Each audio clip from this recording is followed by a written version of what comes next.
ايوه ما لقيناش انسانيه اكتر من كده.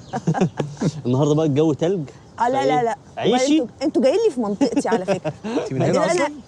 انتوا جايين لي في منطقتي والله التقديم. انت منين في صدر؟ من طنطا.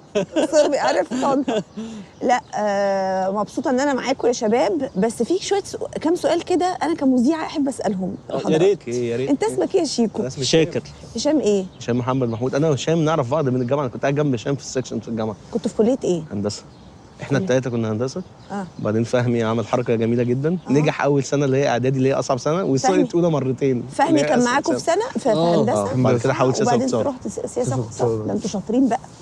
ده انتوا عيال دحيحه. لا احنا ولاد ناس، خلي لا بالك. عليك. ما علينا، بس انتوا دحيحه كمان. طبعا. انت عملتي بقى كتاب في رثاء الشغاله.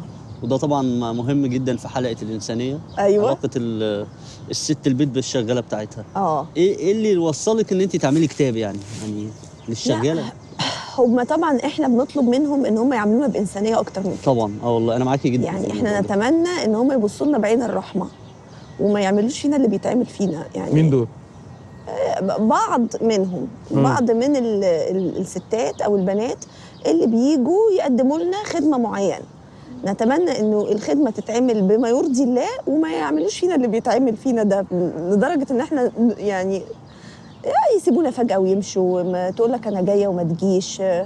طب لو حصلت وهي سرقت منك حاجه في البيت بتعملي فيها ايه؟ ما بلحقهاش بقى، ما بطولهاش. لا يعني لو هي قدامك. حصلت كتير. المكوى ولا البوليس ولا؟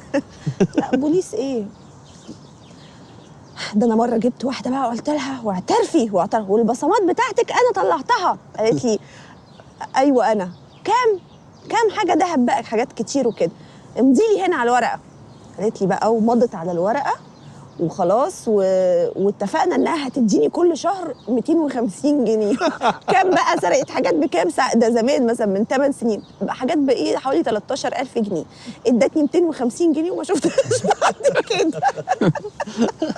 طب الشغاله اللي سابتك اللي انت عملتي عليها الكتاب دي، وانا بكتب كتاب بتاعي والناشر بيكلمني وبيقول لي يلا يا دعاء عايزين نخلص الكتاب. قلت له كتاب ايه حرام عليك، ده انا هكتب قصيده في رثاء الشغاله. فقعد يضحك، حرام عليك الشغاله سابتني والاطباق قد كده والمش عارفه ايه. قال لي حلو ده اكتبيه. فكتبت بقى وطلع. بس ايه اللي يخلي موضوع زي ده يملى كتاب كامل؟ هو ما ملاش كتاب، هو كان كتاب مجموعه مقالات. ودي قصيده اسمها قصيده في رثاء الشغاله. انت عندك مساعده؟ مساعده يعني ايه؟ اسيستنت؟ في الشغل؟ لا يا عم احنا غلابه واحنا زيكم. احنا كده نجوم زيكم. واضح ان احنا جبنا الشخص الغلط في الحلقه بتاعت الانسانيه يا جماعه. واضح ان انت ما عندكيش اي انسانيه.